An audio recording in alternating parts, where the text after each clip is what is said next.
یه حرکت بدنسازی جوجیتسه و توی فرودش هم به کاربرد داره برای در اومدن از زیر حریف. ببین با پای مخالف فشار به این سمت جمع میشه بدن، داره باز میشه بدن، نگاه حریف داری پرت میکنی به سمت بیرون.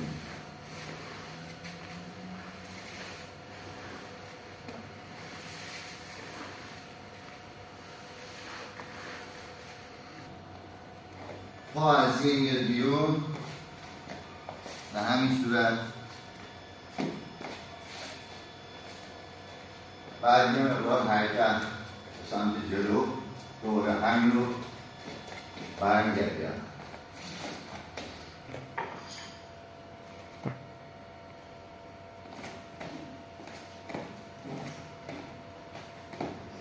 جفت